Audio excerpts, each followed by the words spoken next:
नमस्कार दोस्तों। आज की इस वीडियो में हम वर्ल्ड वाटर डे के बारे में कुछ अध्ययन करेंगे।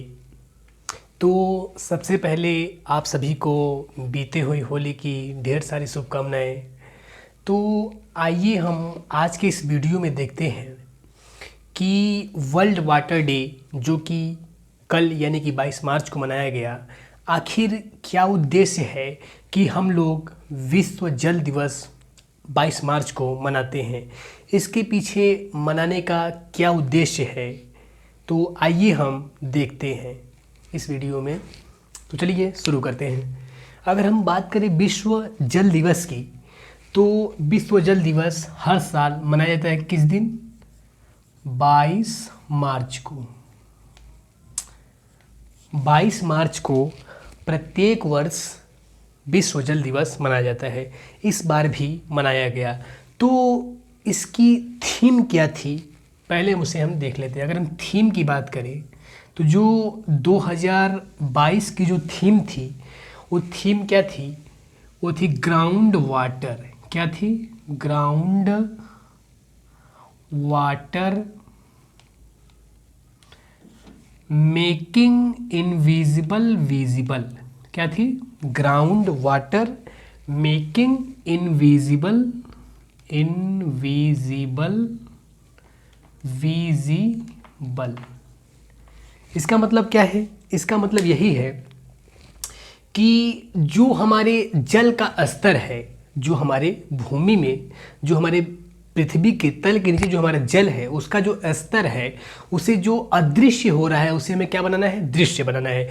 यानी कि जो ग्राउंड लेवल का जो वाटर लेवल है, वो क्या हो रहा है? बहुत तेज़ी से नीचे, दर पे दर नीचे ही जा रहा है। तो इस पर का थीम यह लिखा गया है कि जो वाटर लेवल घसक रहा है, खिसक रहा है नीचे, उसे हमें ऊपर उठाना है। तो इस बार की ये थीम रही। तो हम जानना चाहेंगे कि आखिर हम लोग क्यों वर्ल्ड वाटर डे मनाते हैं। तो आइए हम इसकी शुरुआत की अगर हम बात करें, ये तो थीम हो गया। अगर हम इसकी शुरुआत की बात करें, ये कब से शुरू हुआ, तो आइए हम देखते हैं। तो जो इसका नींव रखा गया, यानी कि जो मनाने का इसका कार्यक्रम हुआ, वो 1992 से स्टार्ट हुआ। किस सन से? 1992 से। 1992 में क्या हुआ कि यूएनओ, कौन? यूएनओ, यूनाइटेड नेशंस ऑर्गेनाइजेशन, यानी कि संयुक्त राष्ट्र संघ। किसने? संयुक्त राष्ट्र संघ। इसने क्या किया कि बहुत सारे देशों की एक बैठक बुलाई। कहाँ बैठक बुलाई? रियो डी जेनेरियो में। कहाँ? Rio de Janeiro. कहाँ बैठक बुलाई? Rio de Janeiro. ये क्या है? एक शहर है। किस देश का शहर है? ब्राज़ील का। ब्राज़ील का एक शहर जो कि बहुत ही पॉपुलर है। यहाँ पे क्या हुआ कि यूएनओ ने सभी देशों की एक बैठक बुलाई, और जो कि बैठक किसके लिए था? पर्यावरण को लेकर था। तो वहाँ पे लोगों ने सोचा कि जो जल है पृथ्वी पर, अगर हम जल की बात करें तो पृथ्वी पर 97%, अगर हम बात करें तो 21% जो हमारी वो क्या है? भूमि है। क्या है? भूमि, यानी कि स्थल जिस पे क्या करता है? मानव रहता है। वो क्या है? कितने हैं? केवल 21%। बाकी जो 79 हुआ, 79% वो हमारे क्या है? पानी है। देखो, भूमि केवल कितनी है? 21% है, और पानी कितना है? 79, यानी कि 79% है। फिर भी हमें वाटर की समस्या हो रही है।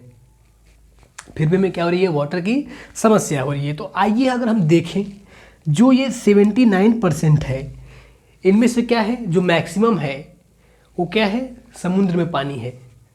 79% है, तो इसका जो 97%, यानी 79 का 97% जो पानी है वो क्या है?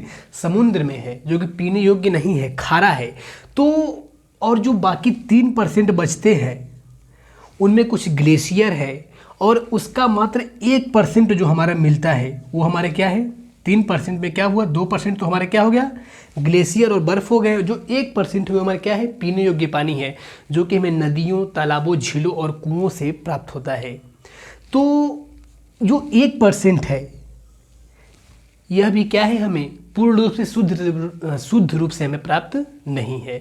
तो इसी को लेकर जो यूएनओ ने बैठक बुलाई थी, उन्होंने सोचा कि क्यों ना हम एक पानी को लेकर भी कुछ योजना चलाएं, कुछ ऐसा विधि बनाएं जिससे लोगों में जागरूकता पैदा हो कि हम वाटर को लेकर सचेत रहें, उसे हम दूषित न करें। तो आइए हम देखते हैं। तो ये तो होगी बैठक की बात। तो इस बैठक में क्या हुआ, इस बात को रखा गया पानी को लेकर कि ऐसी ऐसी बात है, पानी की समस्या बहुत लोगों के पास हो रही है, बहुत लोगों को शुद्ध पानी प्राप्त नहीं हो पा रहा है, तो क्यों ना हम एक योजना चलाएं। तो अगले साल 1993 यानी कि 1993 से क्या हुआ, 22 मार्च का दिन फिक्स किया गया है। क्या रखा गया, 22 मार्च का दिन फिक्स रखा गया कि इस दिन से हम लोग क्या मनाएंगे, वर्ल्ड वाटर डे। क्या मनाएंगे, वर्ल्ड वाटर डे, यानी कि विश्व जल दिवस हम लोग इस दिन से मनाएंगे। और इसका उद्देश्य हमारे क्या रहेगा कि लोगों में जागरूकता पैदा करना कि वो जो पानी है उसे दूषित ना करें। तो तभी से हम लोग 22 मार्च 1993 से ही हम लोग विश्व जल दिवस को मनाते हैं। तो आइए हम देखते हैं कि आखिर भारत के परिप्रेक्ष्य में कि भारत में कितने एक व्यक्ति पर कितने लीटर पानी खर्च आता है और जो हमारा पानी का लेवल है दिन पर दिन घटता क्यों जा रहा है। तो आइए हम उसे भी देखते हैं। तो ये हमारी इसकी बात हो गई। और जो ये मनाया जाता है वर्ल्ड वाटर डे, तो इसकी थीम की हम तो बात ही कर चुके हैं। एक किसके उद्देश्य से, कोई ना कोई एक थीम रखा जाता है जो उसी को उद्देश्य से मनाया जाता है कि उसी को लेकर, थीम को लेकर एक ऐसा थीम रखा जाएगा जिसके तहत हमें क्या करना है कि हमें उस थीम को सोचते हुए ही उस पर कार्य करना है। तो जो इस बार की थीम हमने क्या बताया कि ground water making invisible visible, ये क्या है, 2022 का थीम है। तो अब हम बात करते हैं भारत के परिप्रेक्ष्य में। अगर हम बात करें वाटर की, अगर हम पानी की अगर हम बात करें, जैसा कि हमने बताया आपको कि 21% हमारा क्या है, 21% भूमि है।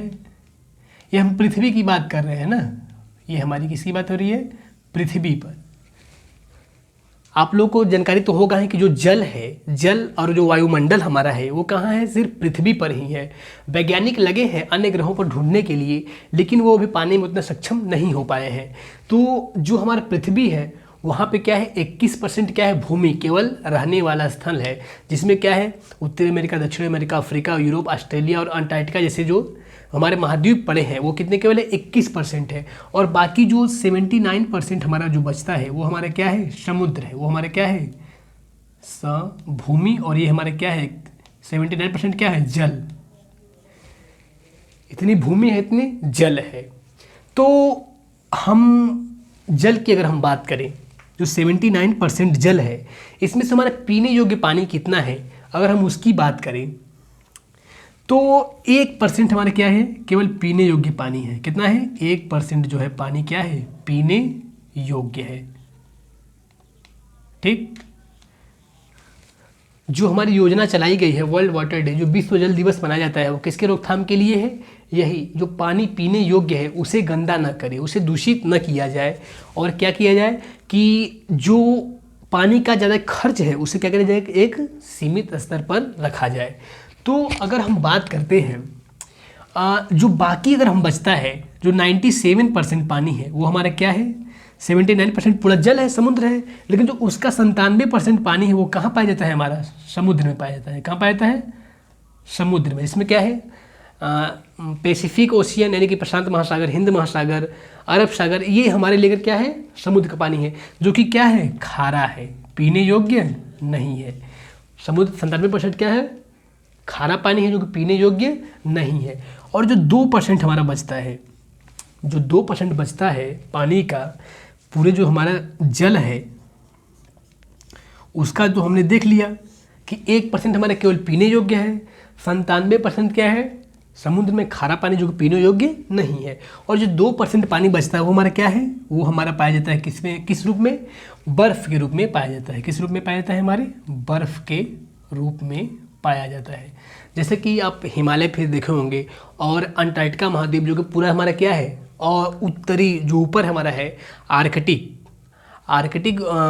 आर्कटिक महाद्वीप जो है हमारा, जो कि हालांकि आर्कटिक महाद्वीप तो है नहीं, जो ऊपरी पोर्शन है वो हमारा क्या है, बर्फ़ है, और जो नीचे हमारा अंटार्कटिका महाद्वीप है वो भी क्या है, केवल बर्फ़ ही बना है। तो वो कितना है, 2% पानी है ना।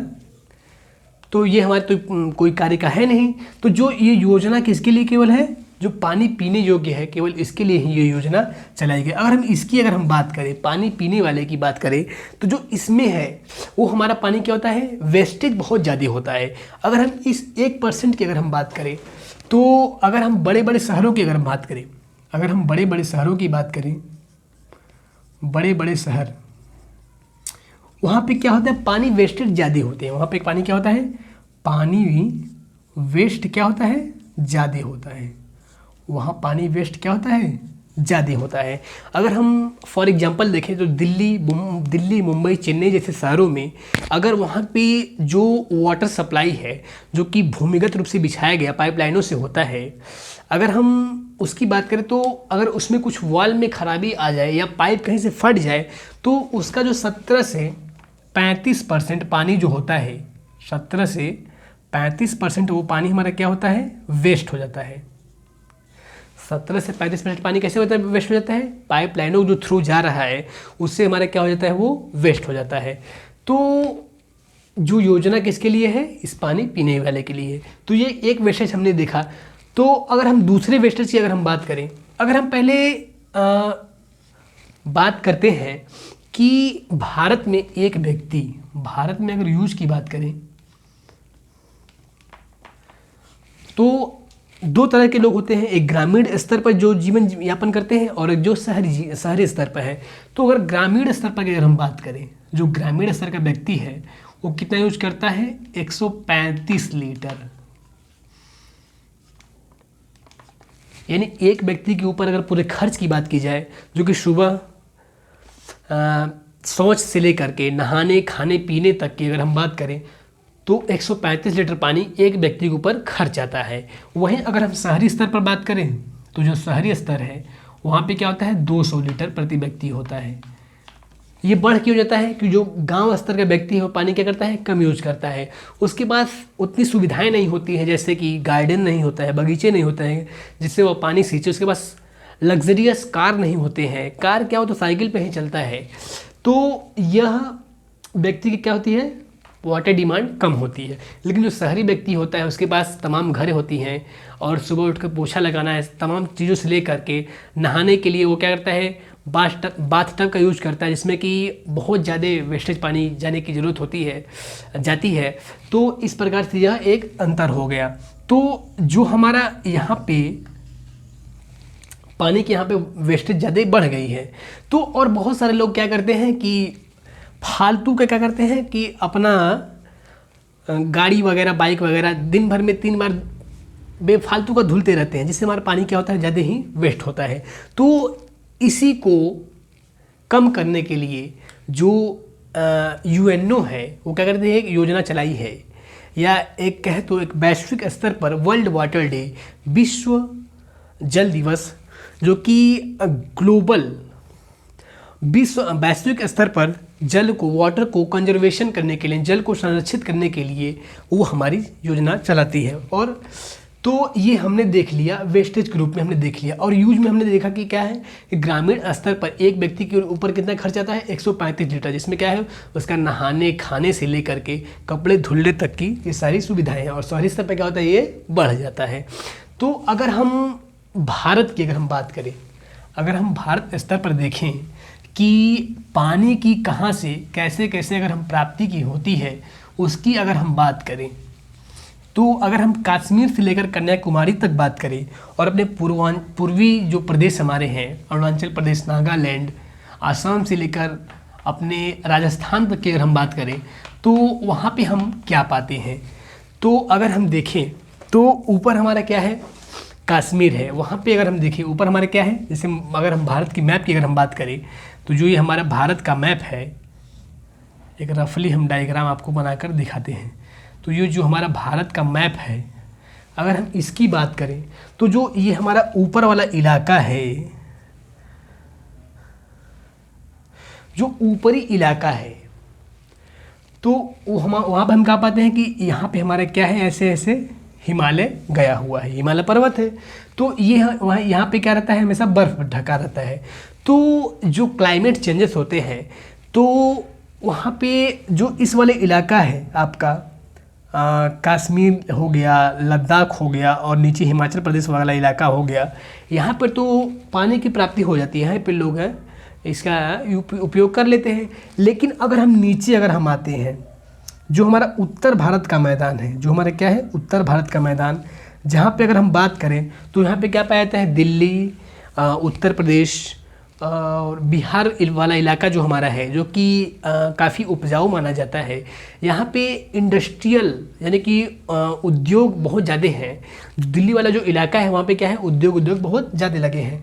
तो पानी की जो वेस्टेज की अगर हम बात करें तो पानी की वेस्टेज यहीं पे ज़्यादा होती है, क्योंकि भाई जो कारखाने लगे हैं वहाँ पे पानी का उपयोग ज़्यादा होता है, और जो उसका कचरा निकलता है वो भी क्या करते हैं, नदी में ले जाकर डाल देते हैं।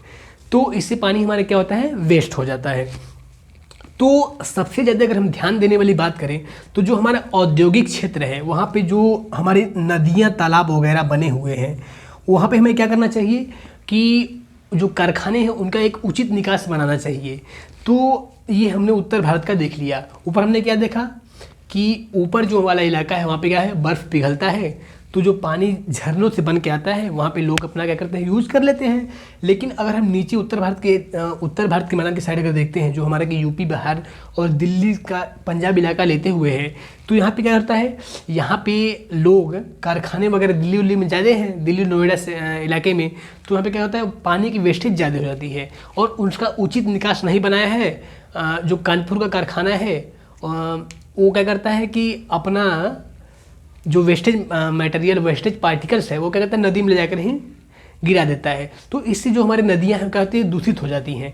तो हमें क्या करना चाहिए कि उससे अगर हमें बचना है तो उसका एक उचित निकास होना चाहिए। तो ये हमने एक वेस्टेज देख लिया। अगर हम दक्षिण भारत की साइड की अगर हम बात करें, जो दक्षिण भारत का हमारा साइड है, वहाँ पे जो तेज़ी से औद्योगिकरण हो रहा है, जैसे कि अगर हम चेन्नई वाला इलाका देखें और केरला, कर्नाटक, बेंगलोर वगैरह जो है, वहाँ पे क्या होता है, औद्योगिकरण ज़्यादा हो रहा है, इंडस्ट्रियलाइजेशन ज़्यादा मात्रा में हो रहा है। तो वहाँ पे भी पानी की वेस्टेज की जो संभावना है वो धीरे धीरे क्या है, बढ़ रही है। तो जो हमारा 1% पीने योग्य पानी हमारा है, अगर हम इसे अगर हम सीमित करना चाहें तो हमें क्या करना चाहिए, इस स्तर पर हमें जाकर सोचना चाहिए कि हम जो ये योजना चलाई जा रही है, अगर इसका हमें उचित रूप से लागू करना है तो जो हमारे बड़े बड़े शहर हैं वहाँ पे जो पानी की वेस्टेज हो रही है उसे हमें क्या करना होगा, वहाँ पे हमें कुछ ध्यान देने की ज़रूरत है। अगर हम पूर्व वाले इलाके में अगर जाएँ, यहाँ पे जो अरुणाचल प्रदेश वगैरह है, आसाम वाला इलाका है, तो यहाँ पे जो खनन क्षेत्र ज़्यादा है, तो खनन क्षेत्र है तो वहाँ पर भी पानी की वेस्टेज कुछ ज़्यादा ही हो जाती है। तो ये हमने देख लिया। अगर हम पश्चिम वाले इलाके में जाते हैं तो राजस्थान वाला जो इलाका है वहाँ पे तो आप लोग जानते ही होंगे कि वहाँ पे क्या है, थार का मरुस्थल है। तो वहाँ पे वर्षा भी कम होती है। लगभग वर्षा की अगर हम बात करें राजस्थान में, तो यहाँ पे वर्षा कितनी होती है, 25 सेंटीमीटर वर्षा होती है, जो कि एक बहुत ही ख़राब माना जाता है कि यहाँ पे फसल भी अच्छी उतनी नहीं हो पाती है। और यहाँ पे जो महिलाएं हैं, यहाँ राजस्थान और इधर महाराष्ट्र में एक लातूर इलाका पड़ता है। कौन है, लातूर। और राजस्थान में जो पश्चिमी साइड वाला इलाका है आपका, वहाँ पे क्या होता है कि महिलाएं लगभग 4 मील, कितनी मील, 4 मील यानी कि 150 यानी 6 किलोमीटर क्या करती है, महिला पैदल जाती है पानी लाने के लिए। सोचिए इतनी भयावह स्थिति हो गई है। जो अभी की बात है वो इतनी भयावह है, तो जो आने वाले 10-20 सालों में और क्या स्थिति हो जाएगी। हालांकि जो हम लोग का यूपी वाला इलाका है वहाँ पे तो अभी इतनी प्रॉब्लम नहीं है, लेकिन आने वाले समय में कुछ दिनों में अगर ऐसे ही पानी की जो दुरुपयोग होता रहा तो हमें जल्द ही वाटर क्राइसिस की समस्या हमें देखने को आ सकती है। तो ये हमने देखा किसका, राजस्थान वाले इलाके की बात। राजस्थान में हालांकि पानी की बहुत ज़्यादा समस्या है, तो वहाँ पे वर्षा भी कम होती है। अगर हम विश्व स्तर पर अगर हम देखें तो अगर हम पाते हैं एक इज़राइल देश है, कौन है, इज़राइल। इज़राइल में क्या होता है कि यहाँ पे जो वर्षा है वो होती है 10 सेंटीमीटर। यहाँ पे जो वर्षा होती है वो लगभग 10 सेंटीमीटर के आसपास वर्षा होती है, लेकिन वह इतने ही पानी का वो क्या करता है, अच्छे तरीके से यूटिलाइज करता है, अच्छे तरीके से वो क्या करता है, यूज़ करता है, और इसी पानी का वह उपयोग करके वह अपने कृषि क्षेत्र में पर्याप्त वृद्धि कर लिया है, और वह अपने फसलों को निर्यात भी करता है। कितने पानी से, केवल 10% ही पानी से ही। लेकिन अगर हम भारत के स्तर पर अगर हम बात करें तो भारत की जो एवरेज है, भारत में जो एवरेज वर्षा है वो आपकी कितनी है, 50 सेंटीमीटर है। हालांकि जो चेरापूंजी और मौसिन नाम वाला इलाका है वहाँ पे 150 से 200 सेंटीमीटर वर्षा होती है, और राजस्थान वाले में 25 सेंटीमीटर होती है, और आपका उत्तर भारत और दक्षिण भारत में अच्छी वर्षा होती है। तो ऑन एन एवरेज जो हमारा आता है वो 50 सेंटीमीटर वर्षा पूरे भारत में औसत माना गया है। तो इतनी वर्षा होते हुए भी क्या करता है, यहाँ पे पानी की समस्याएं होती है, क्योंकि जो इसका अगर वाटर लॉस की अगर हम बात करें तो यहाँ पे जो पानी की जो होती है वो ज़्यादातर क्या होती है, आपका पानी का बहुत नुकसान हो जाता है। क्या होता है, कैसे, जो पानी है वो पानी तो ज़मीन पर बरसा, पानी मान लीजिए क्या हुआ, ज़मीन पर बरसा, ये आपकी भूमि है, लेकिन वो इसे एक अच्छी जगह पर एकत्रित नहीं कर पाते हैं, और वे फिर क्या कर जाती हैं, और वे ज़मीन में ही चली जाती है, भाप बनकर उड़ जाती हैं, और इसका हम बांध बनाकर उचित तरीके से उपयोग नहीं कर पाते हैं। तो ये हमने कुछ चीज़ें देखी। तो आइए हम और कुछ आगे जानकारी इकट्ठा करते हैं। तो अगर हम योजना की अगर हम बात करें तो हमारी केंद्र सरकार एक योजना चलाई है कि पानी को कैसे यूटिलाइज किया जाए। तो उसकी जो योजना है, हरियाली नाम से एक योजना हमारी केंद्र सरकार चलाई है। कौन है, हरियाली। हरियाली नामक जो योजना है वो कौन चलाया है, केंद्र सरकार ने चलाई है, कि जो ग्रामीण स्तर पर पानी की जो समस्या है उसका कैसे हम निवारण करें। तो इसमें क्या करना है कि ग्रामीण स्तर पर जो पानी वर्षा होती है तो वाटर शेड स्टोरेज, यानी कि जो आपका छत है या छप्पर जो भी है, क्या करना है कि आपको उसके नीचे क्या करना है, कुछ गड्ढा बना देना है, और मान लीजिए आपका ये घर है तो जो आपका एक पाइप के थ्रू क्या करना है, सो पानी को कलेक्ट करना है, और जो कलेक्ट पानी आपका होगा, ये आपका घर है, जो छत पर पानी बरसेगा उस पानी क्या करना है, गड्ढे में कलेक्ट करने लेना है, और इसी कलेक्ट पानी से क्या करना है आपको, जो आपके खेत है उसे क्या करना है, आपको सिंचाई करना है। हालांकि यह एक अच्छी योजना है, लेकिन यह हर जगह पर्याप्त रूप से अभी फैली नहीं है। तो ये हमारा एक तरीका हो गया पानी को एकत्रित करने का। और भी तरीके हैं, जैसे कि अगर पानी बचाने की अगर हम बात करें तो वाटर रिसाइकलिंग भी चलता है। क्या कहें, वाटर रिसाइकलिंग, यानी कि पानी जो आपका दूषित हो गया है उसे पुनः से प्योरीफाई करके अच्छे उचित रूप से बना करके उसका हम कृषि में यूज कर सकते हैं। तो ये हमने देख लिया। तो हमने बहुत सारी जानकारी इकट्ठा कर ली। तो एक बार हम लोग इसका रिवीजन कर लेते हैं कि हमने क्या क्या इसमें सीखा। हमने देखा कि 22 मार्च को हमने क्या पूरे विश्व में क्या मनाया जाता है, वर्ल्ड वाटर डे, यानी कि विश्व जल दिवस मनाया गया। तो यह कब से शुरुआत हुई, 1992 में रियो डी जेनेरियो में यूएनओ ने एक बैठक बुलाई थी, और अगले साल से ही क्या हुआ, 1993 में 22 मार्च से मनाया जाने लगा। हर साल एक थीम के तहत मनाया जाता है। 2022 की थीम क्या है कि ground water making invisible visible है। और हमने तमाम क्षेत्रों में भी देखा कि पानी, हालांकि पानी की तो कमी पृथ्वी पर नहीं है, लेकिन जो पीने योग्य पानी है उसकी कमी है। जो 79% जो पूरे वाटर है उसका 97% जो पानी है वो क्या है, समुद्र रूप में, खारे रूप में पाया जाता है। 2% हमारा क्या है, वो बर्फ के रूप में बना है, और जो 1% पीने योग्य पानी है वो भी हमारे क्या उतना प्योर नहीं है। भारत की अगर हम बात करें तो भारत में 7.6 मिलियन यानी कि लगभग 7.5 करोड़ लोगों को शुद्ध पानी नहीं मिल पाता है, शुद्ध पानी नहीं मिल पाता है। और पानी, दूषित पानी पीने से, क्या दूषित पानी पीने से क्या होता है, लगभग हर साल 22 लाख लोगों की मौत हो जाती है। तो इन्हीं तथ्यों को नज़र में रखते हुए हमें भी एक शपथ लेना है, एक वादा करना है कि हम लोग भी पानी को दुरुपयोग नहीं करेंगे, जहाँ तक हो सके कम से कम पानी का यूज़ करेंगे। और अगर हम रास्ते में कहीं जा रहे हैं और वहाँ पे नल का टूटी खुला हुआ मिले तो उसे हम बंद कर देंगे। तो ठीक है, ऐसे ही आपसे हम मिलते रहेंगे। अब मिलेंगे आपसे नेक्स्ट वीडियो में, तब तक के लिए धन्यवाद।